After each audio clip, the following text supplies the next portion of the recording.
Welcome to the March or Die show today. Very glad to have you with me. Thank you for watching and or listening.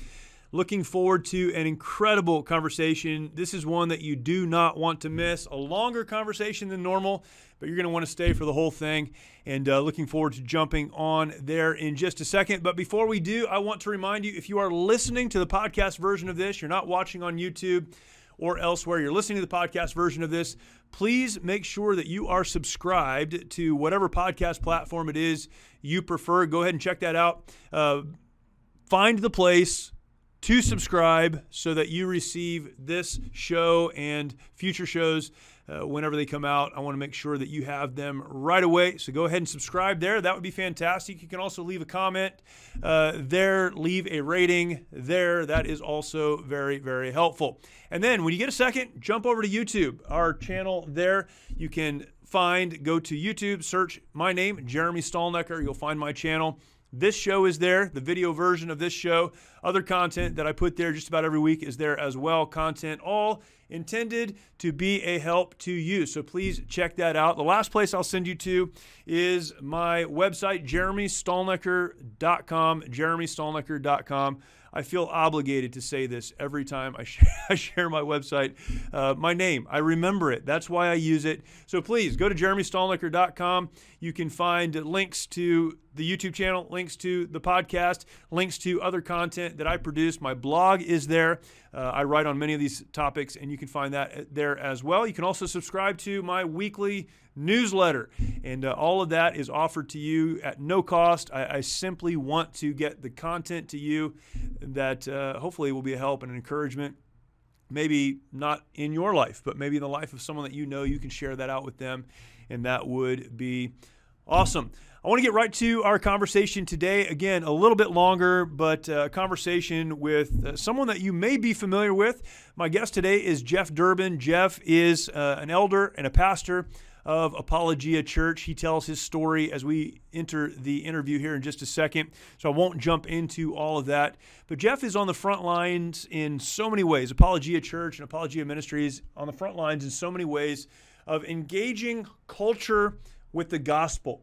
I love what they have and what they have produced, because if you go to their website, you find Apologia. Just about every topic that you might be interested in from a theological perspective, from a Christian worldview perspective, is there. And it's sorted well. It's searchable. You can find it. Great resource. Other shows other than just their main show, other hosts that deal with so many different issues. You need to check them out. Jeff has been very instrumental in leading the charge in some of these areas. Currently, he and the crew at Apologia are working on, and they have been for many years, not just currently, but in a big way right now, on the End Abortion Now movement. And he's going to talk about that as well. Two topics that we deal with today, and again, I believe that these topics really, one impacts the other in a profound way. We're going to talk about biblical masculinity, what it is, why we don't do a better job of understanding it as Christians, how we can teach that to our kids, why it is that men are not more involved in the End Abortion Now movement or the abolition of abortion movement, how they can be, what it is that really has in so many ways isolated men from this larger conversation. And then what exactly is abolition as we talk about abortion? What does that mean? What is the pro-life movement? How do these things play out in real life, in real time? Biblical perspective on all of these. Very excited about this conversation. Please, please, please listen, share this out. This is one that you want to hear and want to share with people that you know. This conversation with Jeff Durbin.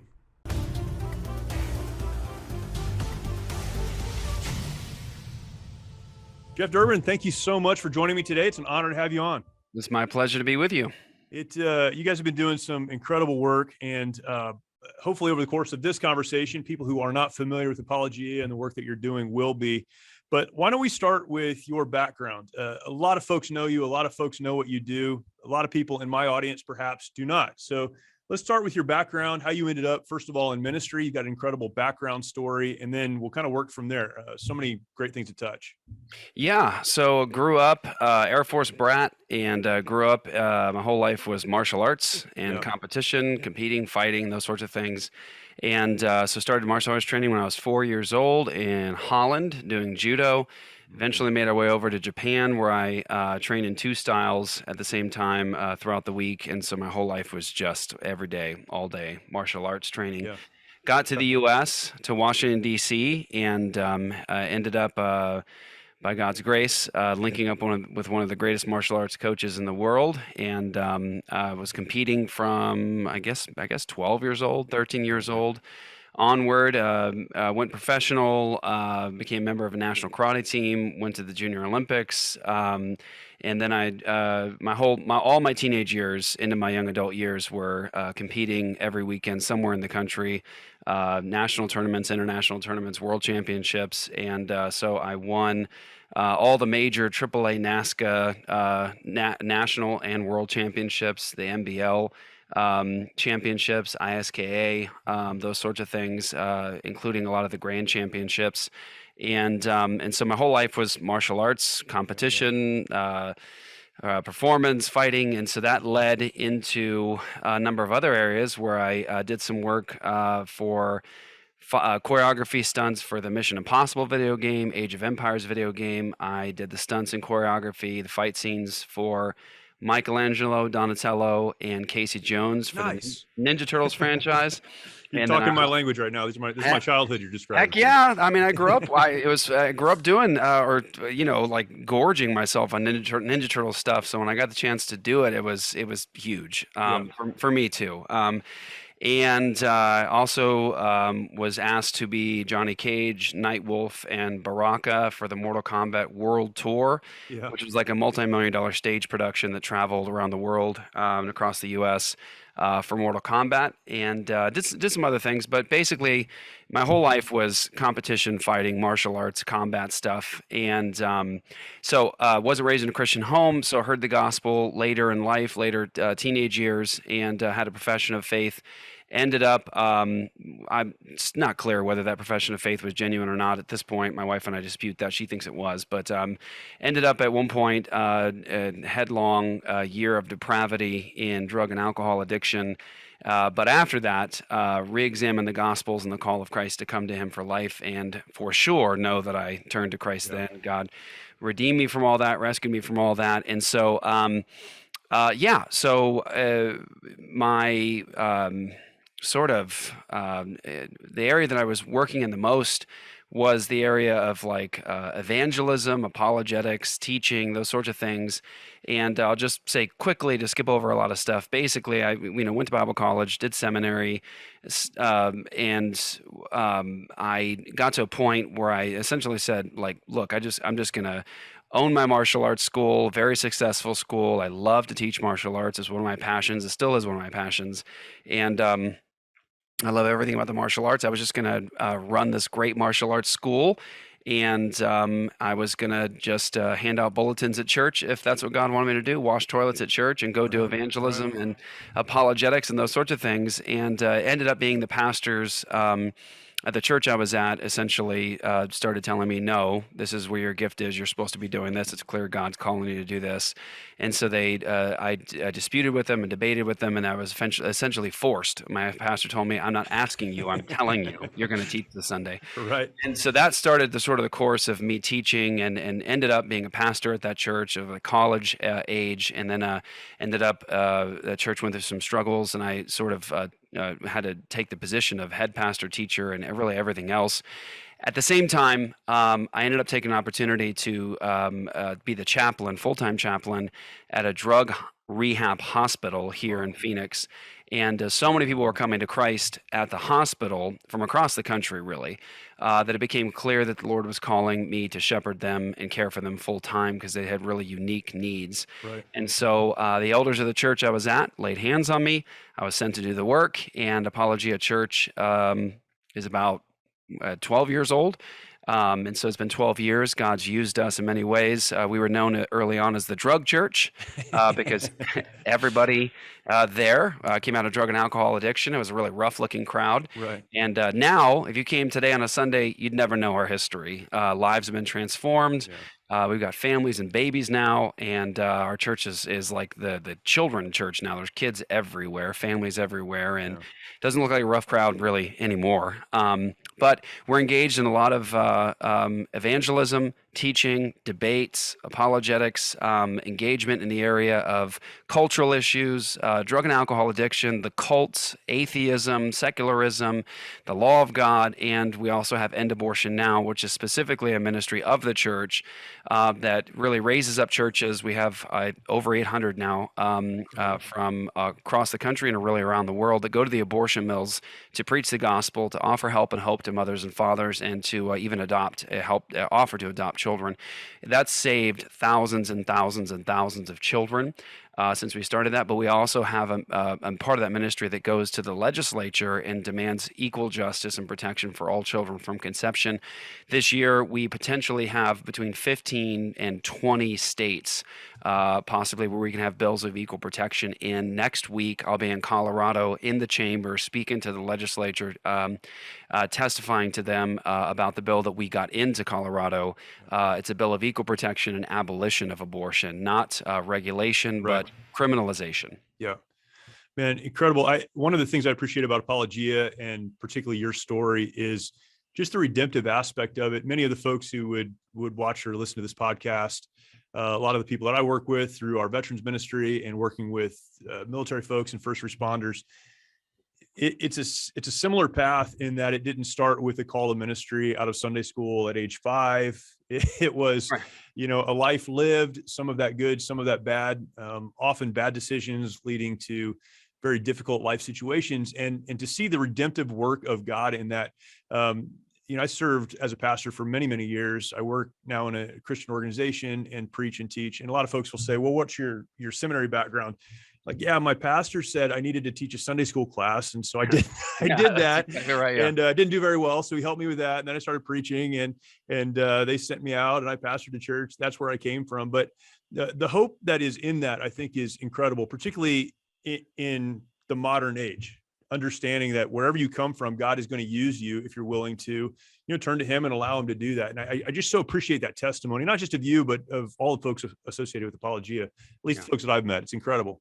Yeah, we generally steer a lot of our guys away from the modern seminaries. You'll come out of them Right. probably worse off than when you went in. You feel We like do you have have to some. deconstruct the You seminary, do, right? you do. We have some good seminaries to recommend, but they're Right. generally online, so you don't Sure. have to spend a fortune and lose all your money and go into ministry with debt. But we think that the local church does a better job Agreed. of raising up people for ministry than even you can get in seminary. So we take our men, raise them up theologically, put them under our arm, and let them walk with us through ministry. We think that is truly the best way to raise people up for ministry within the local church Right. context. Absolutely. In fact, one of the principles that we teach our graduates, those who come through a trauma program with us, there are 4 things that you need to do. You need to be in the Bible, you need to be in prayer, but you need to be in a strong local church where you can be discipled and trained and find a place to serve. And man, it's critical. I don't think that you can move forward in a meaningful way without that influence in your life. So, I agree 100%. man, appreciate that. Talk about Apologia, if you wouldn't mind. Not just the church, but the kind of the genesis of the other ministries, the radio ministry, and so many of the other things that you're involved in. Yeah.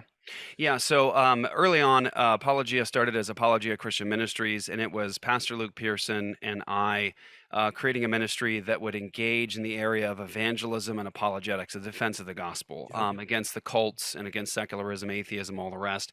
So that was originally Apologia Christian Ministries, and when the Lord had made it very clear through a lot of confirmation of men in my life, pastors, seminary people, and just the circumstances that we were called to plant Apologia Church. Apologia Christian Ministries became Apologia Church, and that became the focus. And so I ended up laying hands on Pastor Luke and ordaining him to ministry. Yep. And so early on, it was just sort of a part of our makeup based upon, we think, what the Bible teaches in terms of the Christian church's role, really in duty to engage the world in the public square with the gospel. Good. that was the issue for us. And so it was sort of just normative. It was just common that we bring the gospel to the world. We get into conflict. We preach the gospel. Be godly troublemakers, and Sure. not just for the sake of controversy, but for the sake of righteousness and truth. And so, Yep. we would put up videos of our conversations with Jehovah's Witnesses and atheists and all the rest. And so, as Apologia Church was really growing, we also had the teaching ministry of Apologia Church that was up and out, and people were viewing that. When I was at the hospital, it's interesting because the hospital had started as a fully 100% Christian institution. That's where it came from. It's the oldest Christian rehab in the state of Oh, Arizona. interesting. Yeah, And interesting. it became a hospital, and it also was ultimately bought by a secular organization, but they still had a Christian track because that was a huge success for them. It was making Right. them millions of dollars. Yeah, Because right. Christians, Right. Christians, Right. Christians are going online when they have a loved one who's struggling with addiction. They're like, where's a Christian Yeah. rehab? And it was Right. coming Right. up. So people were flying out from across the country. There's like 100 beds there. It's like a 30-day program, professional detox, doctors, nurses, therapists, all that.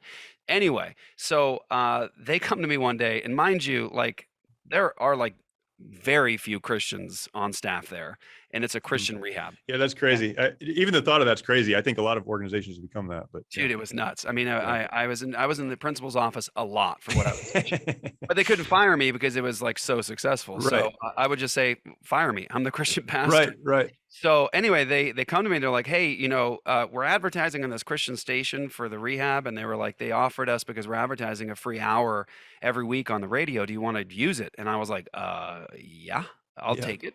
And so I started Redemption Radio, and thank God, literally, they never listened to it, because if they had, I would have been in big trouble.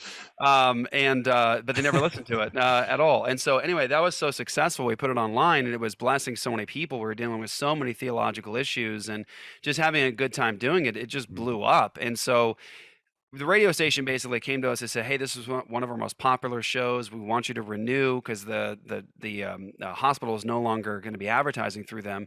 And so they were like, we want you to renew. And I said, well, why are you asking us to pay if it's one of your most popular Right. shows? Right. And so anyway, they were asking for Right. like $2,000 a month. And we didn't have it. We were a poor church. We had no money. And but we were trying to make it work. And so I just finally one day had the revelation that I was like, for $2,000 a month, we can do more than a once a week recording where they just give us the recording and we put it online. And really, that's where the success of the show is coming from. Ultimately, globally, is us just uploading it. If we had our own space, we could record 10 shows a week and put them up online. And, we could do that for $2,000 a month. So we were looking around for like a small space. Ultimately, amazing, miraculous things happened. We couldn't really make it we couldn't really fund it, but God, we put it before him and said, Lord, if you want us to do this, you need to fund it. We don't have the money for it, but we're 100% in. We'll create a studio. We'll do more. And then I got a phone call the next day from somebody that said, hey, what are you praying about right now? I didn't even really know this person. I said, here's what we're thinking about doing. He said, great. I have $35,000 to give to you. No way. Wow. Yeah, just out of nowhere. And so anyway, we started Apologia Studios. Now it reaches millions and millions and millions of people a year through all of our platforms. We have seen countless people come to Christ out of Mormonism, the Watchtower, Bible and Tract Society, atheism. So many babies saved, and abortion now ended up coming out of all the work that we were doing in these areas to save lives and to really engage the issue of abortion in a meaningful biblical way. Yeah, that's amazing. It's funny. The Apologia ministry, I mean, it reaches so many, as you mentioned. A friend of ours, a mutual friend of ours, Gabe Wrench, he texted me one day and he said, hey, are you familiar with Apologia and Jeff Durbin? Would you be interested in talking to him? I'm like, right now I am actually watching Apologia Radio. I'm watching you were doing I forget what the presentation was on, but I was watching and learning and listening. Oh, right on. And it's provided such an incredible archive and just about every topic someone would want to learn about, you guys have talked about, and it's incredible. Yeah, Let's transition to these topics. There's two topics I'd like to discuss with you, and I believe that really it's one topic, and if we can get one right, we'll get the other one right. The two topics are biblical masculinity. So what is a man? What is masculinity? What does that mean? And then we want to talk about, or I'd like to talk about abortion, more specifically abolition, and the connection between the two, understanding what a biblical man is, the impact that that has or could have, certainly on the End Abortion Now movement, and so much of the other work that you're involved in, a lot of us are involved in. But let's begin with the first part. So let's talk about biblical masculinity for a minute. You come from a very masculine background, martial arts and those kind of things. A lot of people would associate an activity, a lifestyle with masculinity. They say, well, I became a man when I did this, this, and this. I talk to folks in the military all the time, or came from the military, same thing. Masculinity is this stuff that I did. I trained jujitsu, not at the level that you have trained, but trained in the Carlson Gracie School. My son's trained. My other son, my younger son, boxes. Very masculine events, very masculine activities, but those do not a man make. And I think in our world, we have, conflated the two. If you do these things, you're a man. And yet we're not doing the things that we were created by God to do as men. So can you talk about masculinity, give us maybe a definition, and explain why it's important for us to nail that down in a very real way, not a, ephemeral way, but in a very real way? Yeah, well, I think, and it pains me that we have to start at this particular Sure. point. Yeah, of course. What I mean is, the definition now has to swing back a little bit further because of the nature of our current circumstances and Right. culture. It's like before we could just maybe 50 years ago, we could just sort of say, well, let's talk about all the different attributes of a man, and what a man should be doing, what he should look like, those sort. Now we have to actually say, no, you got to go further back into the beginning of creation when God makes male and female. So there's a maleness and a femaleness. And so being a male, a man, ultimately a man, really first starts at a more core and foundational place, and it's written in your code. And so, when God speaks, he speaks into creation, he orders it, he designs it. And when he speaks into a life he's creating in the womb, he's creating a male and female-ness. And so being a male man first begins with a deeper question of biological, what is it? And so there are certain aspects to maleness that display the glory of God as the image of God. And there's certain aspects of femaleness that are not maleness, and things that are attributes of femaleness that speak to the glory of God and his attributes that are not maleness. And so there's distinctions in the created order. So when you ask the question of like, what's a man? And this is interesting because I just saw a clip. It's funny that we're talking about this now because I just saw a clip yesterday where somebody was on a talk show with a transgender. It was a dude with a beard and a wig and a dress, and it was another guy that was a homosexual, but still, claiming to be male. Sure. Right. But the dude with the beard and the dress and the wig was challenging this professing Christian guy on like his position, where he's like criticizing what he's doing, wearing a wig and a dress and a beard, Right. and and so like he was saying, well, I'm identify as a woman. And this person was like, well, what's a woman? And the person's like, I don't even know. I don't know. That's for someone else. It's like, but no, you said you identify as a woman. So what's a woman? And the person said, well, I don't know. That's not for me to say. It's like, you identify as one, but you don't know what it is. Yeah. The Christian worldview can say that's maleness, that's femaleness, man, woman. And so you have to start the conversation today there is that this is written in us, whether you're male or female. Then we move on to the next question of like, well, okay, like what did God create men to do? What are they supposed to be like? What are they supposed to look like? Well, other than the clear biological distinctions of maleness, what are they supposed to look like? And I think if we're going to do this right, you could start with, characters like Moses. You could start with biblical heroes. You could talk about David. You could talk about Isaiah the prophet. You can look at all these things, and I think that it is appropriate. But the story of the Bible is really about the image of God is created in the garden. Man falls into sin, and then sin and condemnation and death spreads to all of mankind. But it begins with God putting his image in the garden, and that's represented by Adam. Right. He's the head of all humanity. So he falls, he fails to be the true image of God and to reflect God's glory and image into the world. So the story ends up being God himself in the person of Christ condescends, God incarnate. He lives a life that we've all failed, died for the sins of his people, and rose again from the dead, and he's ascended and seated, and he's the ruling king. But the core issue in the Gospels is that Jesus is the image of God perfect. Right. He's what man is supposed to be. Right. And so I think you got to start the question of like, well, what does it mean to be a man? Honestly, I think you have to say, if you're going to dissect it and really unpack it right, it's Jesus. Right. He's what God intended man to be.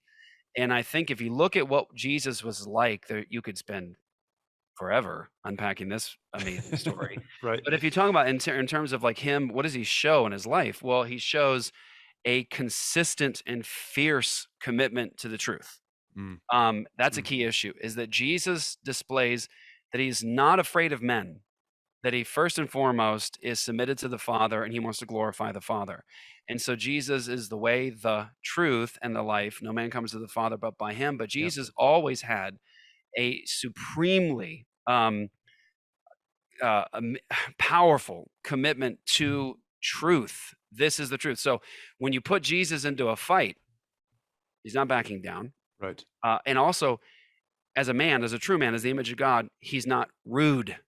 He's not boastful. He's not mean-spirited. He tells the truth, and at times he does it in Matthew 23 with a serrated edge. He calls people who are abusing people, he says, woe to them 7 times. That means a curse on you. And he exposes their sin. He says, you're like whitewashed tombs. That's like, you look good on the outside, but you're full of dead, stinking, rotting humans. Right. And he challenges them for their injustices, but so he's never afraid to use the serrated edge, but his life is not a consistent life of serrated edge. You also see that, hey, lo and behold, people wanted to be with him. People don't like being around nasty, abusive, abrasive people all the time. Right. And yet people are flocking to Jesus because they can come to him for peace. They can come to him for comfort. They could come to him for healing. They wanted to hear him. They loved and longed to be with him. And he drew people to him because he always told the truth. He was always loving. And yet he also was willing to defend the truth at all costs. And I would say he demonstrates the fact that he is the image of God and the perfect man in terms of his fierce commitment to the truth and is always telling the truth, and his courage to fight for the truth. His protection of other people. He has sheep. He lays his life down for them. He feeds his sheep. He cares for his sheep.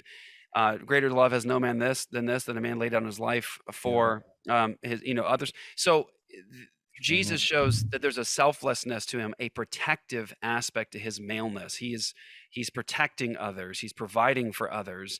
He's fiercely committed to the truth. And so those are some attributes, I think, of what it means to be a man. That God himself is displaying as he lives as the perfect man. Yeah, that's incredible. You read Colossians chapter 1. Colossians, one of my favorite books in the Bible, talking about Christ being the imprint of God, the visible imprint of God. And I've often said of the Gospels, what we have in, particularly the Synoptics, is an illustration of what a perfect Christian would be. As we follow Jesus Christ, we see how he cried, his heart was broken. We see his strength. And as you said, he did not back down from a fight. I mean, again and again and again, to the face, standing up the most powerful people in the world, or his world, at least at that time. An incredible example. And yet we seem to have forgotten much of that as a Christian community. Why do you think that as Christians, we struggle so much? Maybe there's a second part. How could the church, in a more universal sense, the church, or local churches, do a better job of helping young men understand what it is to be men? What are we missing? What could we be doing that we're not? Oh, there's so much here, but I think at least foundational issues. I always want to go for the jugular and take the legs off, right? And so there's a million things you can talk about, but I think that the core issue today in modern evangelicalism in the West is that we have, as my friend says, we have this Disney Jesus that's propagated within the Christian community. So you even have like the responsive Christian culture to any kind of like cutting serrated edge with the truth. That's, you're not being like Jesus. It's like, well, you really need to read some of what Jesus said. Right. It's much worse than what I said. And you see that in this Disney Jesus, this soft and effeminate Jesus, this Jesus who is just love. And it's like we forget the fact that the God of the Old Testament is love and justice. That's right. He's not just justice, he's love and justice. But the God of the New Testament is also love and justice, and that's seen supremely in the fact that there's a cross where Right. love and justice meet. And so it's interesting because I think if you were to look back, there's never a utopia behind us. The church is being sanctified throughout church history. There's never a utopia, but we had some good moments marked down that were, that's a lot of Sure. blessing. That's a lot of Yep. good stuff. And you look at a time of you just read the portrayals of Jesus given to us by the Puritans. Yeah. All right, and read the portrayals of Jesus from, say, Jonathan Edwards, America's greatest theologian. Compare that to the modern Jesus portrayed on the average Sunday morning, at a mega church across North America. And it's like that's two very different portrayals of Jesus. One's this powerful, mighty Savior, this warrior King, this bringer of peace, this one who tells the truth that no matter the cost. And you've got the Jesus today that just wants you to be happy, and he wants you to be so he just wants you to be satisfied and good with him and good with the world. And he never wants to cause any controversy. And if you cause trouble as a Christian, you need to rethink your evangelism methodology. It's it's one of the things I've said often is if you look at Jesus and the apostles, they would fail like a lot of the seminary courses and Bible college courses on They wouldn't make it. evangelism. Yeah. Right, they'd fail it because they're causing trouble and riots are breaking out and they're having to be on the run for their lives, not because they're just causing trouble for trouble's sake, but as Walter Martin said, he said, controversy for the sake of controversy is sin, but controversy for the sake of truth is a divine command. Right. And you see, I think the issue, it starts at the pulpit. You got to come against the pulpit first. We have watered down messages, we have self-help messages, life coaching messages, and we don't have the Bible being taught and people being able to read through the Bible and be taught the Bible to say, oh, this is what truth does in a culture like ours that's decaying. This is what a real man looks like. And this is what the Christian church does in the public square. It preaches truth to the point that a riot breaks out. It preaches truth to the point that you're in trouble with the government, sort of a thing. And that's what the truth looks like in a fallen world. As light comes into darkness to dispel it, there's a lot of controversy and conflict that comes with that. And we have a Disney Jesus that's cartoonish, that just wants to sing songs with you and put a dress on you and a tiara on your head. Right. Or something. I think it's a problem of the pulpit. Yeah, it's interesting the contrast between what is often preached and what Jesus preached. I preached on Sunday morning at my home church, and I focused on Matthew chapter 6:33 in the middle of the Sermon on the Mount. Seek ye first the kingdom of God, a well-known verse. But it's almost as if Jesus is saying to those gathered, like stop. It's not about you. Stop it. You need to seek first my kingdom. You need to do what I've called you to do. It's about glorifying me. I spent so much time studying that chapter, but even on prayer, I know what you need. It's not about that. Glorify your Father. And again, and he says that. But then we have turned that almost and made it about us. Everything is about you. The Christian life is about you. God's blessing is about you. And God blesses, and the Christian life is of tremendous benefit to us, of course. But we then carry that into our relationships, into our marriages, into our interaction with others, where it's really all about us, how we feel. And it breaks your heart in one sense, because really, you're right. If the pulpit doesn't get it right, then the folks in the church aren't going to get it right. The parents aren't going to teach their kids right. And this is something we'll be dealing with, until Christ returns, I guess. It's primarily a failure in the pulpit. That's what I believe. What can Christian fathers do if you had, sit down a group of guys and they've got kids? I've got a 21-year-old son. I also have a 12-year-old son. I've got some daughters, but I love my daughters. That wasn't a but they're not important. But I'm trying to train my boys up. What advice do you give to dads? Here's what you need to do to raise your kids in the nurture and admonition of the Lord. What does that look like? So I think that discipleship in the Christian home is more than, say, the time of family worship or sitting down to devotionals. Yes, we should do that. Yes. Okay. Yes. And amen to that. and we all need to do it more. However, I think discipleship, especially for boys in the home, has to be something where the father is carrying the child along with him through his life. He is It's good. doing it by example, and my sons should see me not just at home, engaging with them in worldview stuff. Like, I'm always looking for those opportunities that That's good. pop up. Yep. If we see something when we're out together, I want to engage with that and talk to them about it. Or if we see something on television, I want to engage with that worldview and help them to refute it. If somebody makes a claim on a podcast and it's on YouTube, and we hear it, I want to talk to my sons about, do you know how to reason through that? I want to teach my boys how to reason like Jesus and how to have a Christian mind.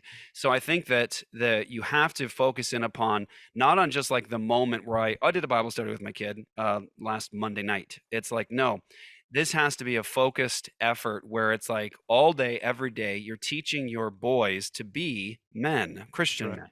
Yeah. So that means that you're helping them to reason. It's one of the things I even challenge. I have 3 boys. One of the things I'll even challenge my boys on, I have consistently, is if there's some faulty, sort of ungodly, unbiblical reasoning happening, maybe when they're being challenged with something, they've done something wrong, and then I challenge them and they try to give me some bootleg sort of like, Right. fleshly answer. Right. I'll say to them specifically, God calls you to reason in a godly way. That's not consistent. It's not glorifying to God. I want you to be a man who reasons in a way that glorifies God. Let's talk about why that's faulty reasoning. And I'll give them biblical reasoning as to why you can't talk like that. You can't reason like that. You've got to be able to accept wrong, and not hide from it when you are wrong, and just be humble as a man, and ask God for forgiveness, and ask me for forgiveness. Even challenging moments like that, like, let it be the scriptures that are constantly leading every moment, and you're letting your kids filter. But I think here's a key thing. If I would say, I think premierly, and I mean this, premierly, I believe this for the home and the church. These boys are going to learn to be men by example. Yeah. The Christian faith is taught. There's no question about that. It is taught. We need to teach it often. But to be honest with you, I think in terms of like the bulk of sort of like, I get it, is because they see it. That's right. It's caught. And discipleship isn't merely taught, it's caught. Yeah. And we get a sense for it, we get around it, we feel it. It's something that we go, okay, now I see. It's portrayed in front of us. And so what we say for church is that we do say this often, that one of the failures of the pulpit in America is that the leadership of those churches is not leading their church by example. Like, you can say, go reach your friends with the gospel, but if your church isn't seeing you do it, they're not seeing you engage in like tough fights and seeing you engage in the public square with the gospel without fear, with courage, then they're not going to do it themselves. And so you need to lead, but also your boys need to see what a godly man does, which means they should see their dad. I mean, your boys need to see their dad. Well, first and foremost, starting with consistency in the home, loving your wife, loving your kids, making sure that there's equal weights and measures in the home, that you're applying God's wisdom and His law in your home, that you're speaking about Christ and His forgiveness. Like, that needs to be constant, leading in the home, being the man in the home, leading your wife, not being abusive, not being heavy-handed, showing that you're patient, showing that you use wisdom, giving your family love and grace and mercy. Like, first and foremost, let them see man, godly man, like that. But then they need to see also their dad fighting. I don't know if this might bother some guys who are like, well, I'm not equipped for that, whatever. No, you need to be a fighter. Sorry. Yeah, men need to fight. You need to be courageous. You need to be a fighter. You need to defend your home. You need to defend the gospel. And your kids, your little boys, need to see you being a fighter. It doesn't mean you need to be an abusive man. Don't go out there knocking people's heads off. But they need to see you defending and fighting for the truth out there, because men defend, men protect, men provide, men speak the truth. And that's what Jesus did. And so they need to see you doing it. They need to not hear you just talking about how great the gospel is and how it needs to be defended and we need to fight for the truth. They need to see you doing it. So if your boys never see you coming home cut up and bloody, And I mean that, of course, not necessarily literally, but if they don't see you, taking some Sure. bruises for the gospel, then they're not going to do it either. Yeah, that's good, man. Jeff, there's so much good there. We need to pivot, but I'd love to I'd love to stay there. So much good. Yeah. With all of that in mind, let's pivot to the abortion discussion. But what is the role of a biblical man in dealing with, the murder of unborn children in the United States that's sanctioned by our federal government? What's the role, and where are men missing it? So there's the part of this that is very deeply theological. We've been indoctrinated by the pro-life industry with a worldview that's contrary to a biblical worldview in terms of how we deal with the issue, what we'll accept in terms of legislation. They will explicitly say that they're not Christian. They'll explicitly say they're not operating with the Bible as their guide. And they'll be fine with legislation that is unequal weights and measures and shows partiality. You can kill these kids, but not these kids, those sorts of things. So there's theological issues there and issues of justice in terms of what God says is just and what we should pursue that are sort of like, packed in there. We need to talk about those things. Those need to be understood. But when we talk about the role of men in this fight, it's clear in Scripture that God has called men to be leaders and men to be courageous and to fight these battles. It's not to say that women shouldn't be courageous and they shouldn't fight for the lives of the preborn, those sorts of things. But it's interesting that God has given, and our world hates this now, designated roles and giftings to each gender. Like, for example, in Scripture, it would be considered a high-handed sin to try to throw women into combat. Because God has designed men for those sorts of situations in terms of men going out and fighting battles and getting bloody and defending the innocent, those sorts of things. And so there's an issue there in Scripture regarding the role of men that are supposed to be leading in the areas of fighting and taking the hits. But then you move also to another sphere, a discussion in terms of men and what God has designated in the home in terms of men being the protectors, the providers, the leaders of the home, the shepherds of their home. Women have unique giftings. Women are stars in that respect, in all the ways that they can love and serve and use their giftings and all the amazing attributes that God has given to them. They have their role as well. And it's equal in terms of there's equality there in the image of God between male and female, but the man is supposed to be the leader. And so this might be controversial in some circles, but I believe that men are supposed to lead in the home. Right. And I believe that men are supposed to lead in the church. And I think that's what the Bible teaches. I think it's incontrovertible. But when you consider that, like, okay, God gives us these spheres of government. We've got the home, we've got the church, we've got government. And it's interesting because as you look through his word, he expects and calls men to lead in those spheres.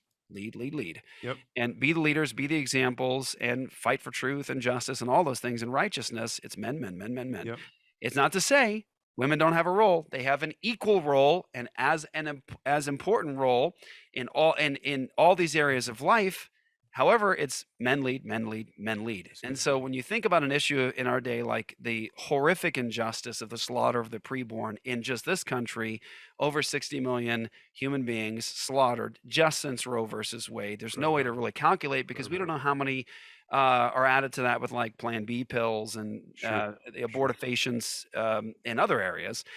So with that, because we don't have men that are courageous, because we don't have men that are studied and skilled in the area of the Word of God and able to apply it to all of life, because we don't have men who are willing to go into the public square and defend the truth at all costs, like Jesus was, in the area of the injustice of the preborn, we don't have courageous men to simply go into these realms, speak the truth, and not worry about the consequences. Just tell the truth. This is murder.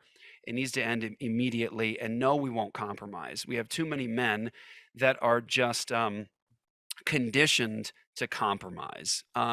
Rather than having men like, say, as terrified as Moses may have been, he still, starting in Exodus 5, goes to Pharaoh, the government of the day, and he says, "This is the word from God. Let my people go." And Pharaoh, eventually, after seeing that God is the true God and all the crazy things happening in Egypt and showing his power over the Egyptian gods, Pharaoh eventually tries to compromise with Moses. Like, well, how about just this much? Right, Like, how about you right. can still stay in the land and you can still worship God, but you're in the land doing your religion, but like you can't leave. And what's Moses as a man of God say when he had a word from God? No, the command is to let my people go. And that's Yeah, it. yeah, No yeah. compromise. That's the word from God that you're supposed to obey. And so we have these examples of men, biblical men, godly men, who are called to be courageous, speak the truth, and not compromise. And because we've taught our men that Jesus is a sissy, that Jesus is Mm, a soft, effeminate man who just walks around carrying little lambs all day long, yep. because we have the Disney Jesus, men don't have anyone to emulate and look up to and say, "Oh, that's what a man looks like," because we have this fictitious portrait of a Jesus who doesn't actually fight for the truth. And it's like that's Jesus took a beating for the truth. Yeah, right. Jesus died for the truth. And so the issue of the injustice perpetrated upon the preborn is that we have men who don't know what a godly man is or what he does in the world. And so what I want to say is we need our men to read the Bible and start acting like it's true. And because we don't have men leading in this area, because we have men actually compromising this area constantly, we have this catastrophic issue in front of us of the slaughter of the preborn, and no one's willing to simply say, "This is the word of God," Yeah, no compromise. yeah, that's good.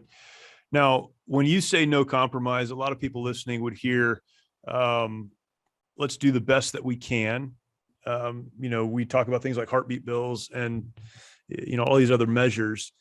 You would say that that is a compromise. Can you talk about, I don't want to put words in your mouth, but my understanding is you would see that as a compromise. Can you talk about when you say the pro-life movement and how damaging it's been, that in contrast to the abolitionist position? Yeah. So when I say pro-life, that's biblical, for life. There's nothing wrong with the terminology. It's actually biblical. It's good. We're for life, We are therefore for death. life. Yes. Right, nothing wrong with that. So you hear me often making sure I'm very clear on this is I'm talking about the pro-life establishment, the pro-life industry. Sure. This is a massive, massive industry with leadership and with a doctrine. This is really important, and with a doctrine. And they have explicitly said from the top that they're not Christian organizations, that they're not operating with the Bible as their guide. And they, of course, adopt principles from a biblical worldview. They'll say things like, "We believe that human life begins at conception." That's an indisputable biblical and biological fact. And so they'll accept that. All life is sacred. Yeah. All human life begins at conception. But they don't fight like that, because though they say it's human from conception, they have a worldview where they believe that mothers and fathers who deliver their babies to the assassin are themselves victims. Now, I want to remind everybody as we think through this, and I want to say this very graciously and humbly, and just please hear me on this.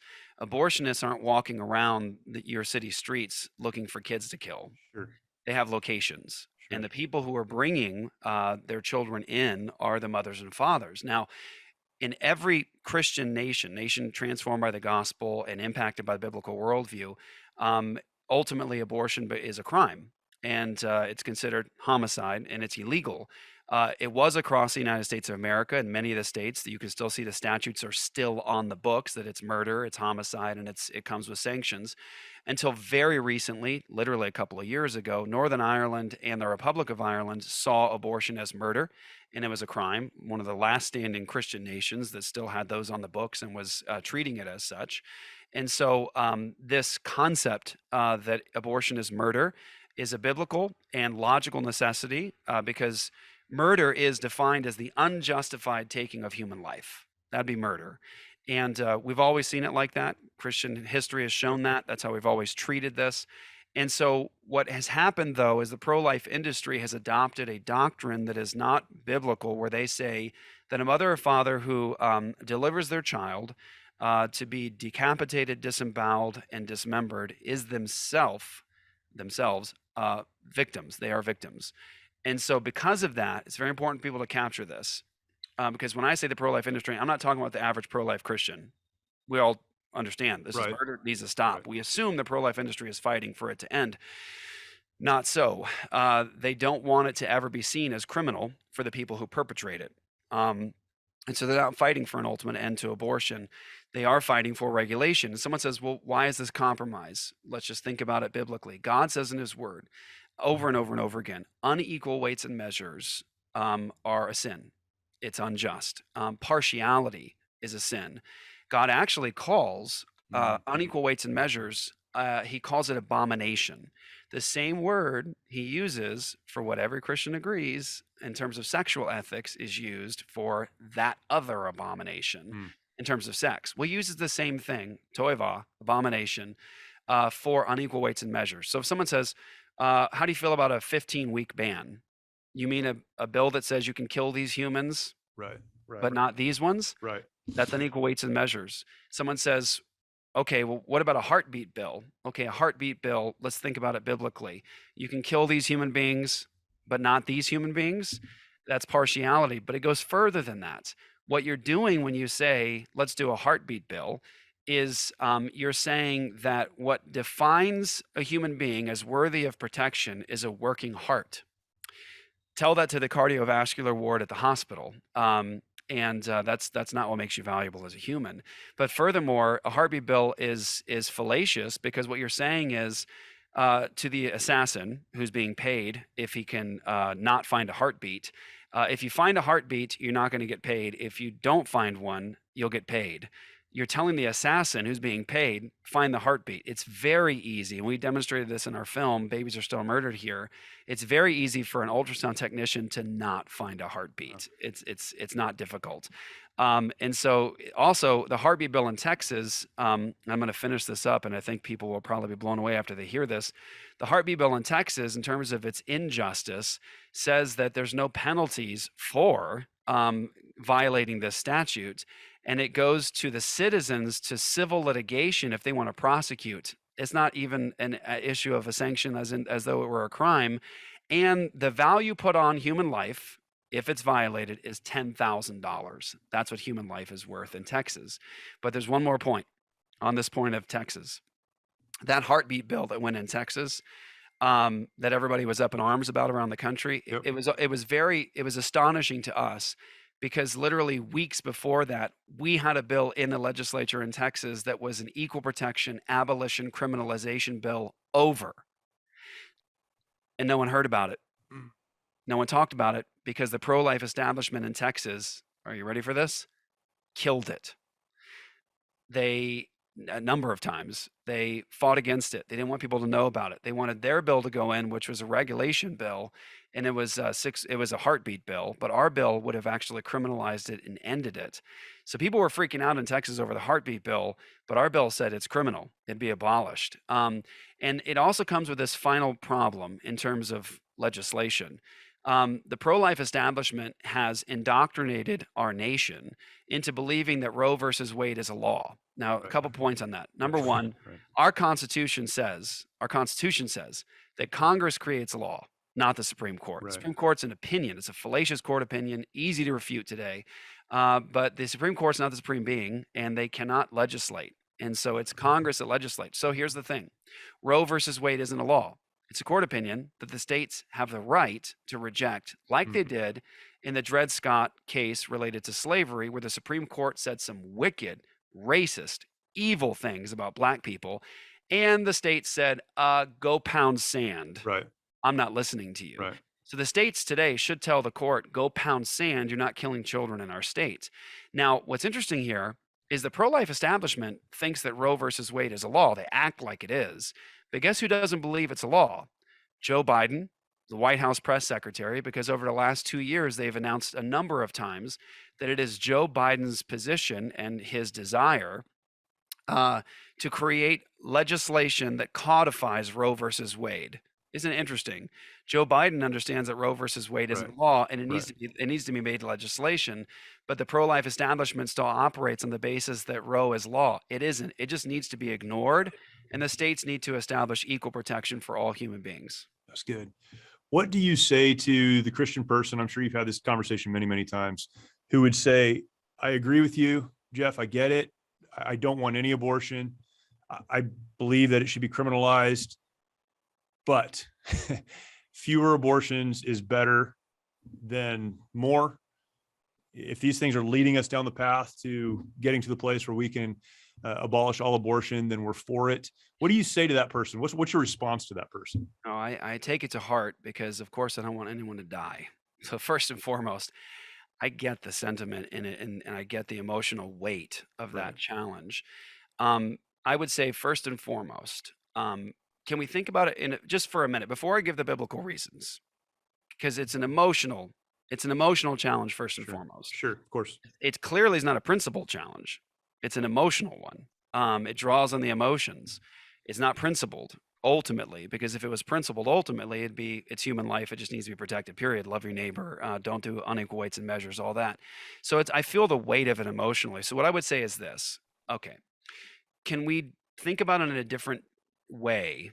Because culturally, we've been indoctrinated, even as Christians, to think Sure. about this a certain way. Sure. Can we go back to what we all see? Because it's behind us now. We had victory as Christian abolitionists over the issue of slavery. We won that battle. Okay, so let's go back to slavery. Yeah. What if you were living in a time during which slavery was legal? And what if someone said, okay, let's propose legislation. We'll compromise a little. I mean, I recognize slavery is, Yeah. a wicked system, and let's compromise on it. Let's say that you can beat your slaves, but you just can't use sharp tools to do it. Mm. Would you accept that reasoning in legislation, Sure. or would you just fight against it? Or I'll give you another one. What if someone says, okay, you can enslave Black people 19 years and older, but none younger? Sure. Sure.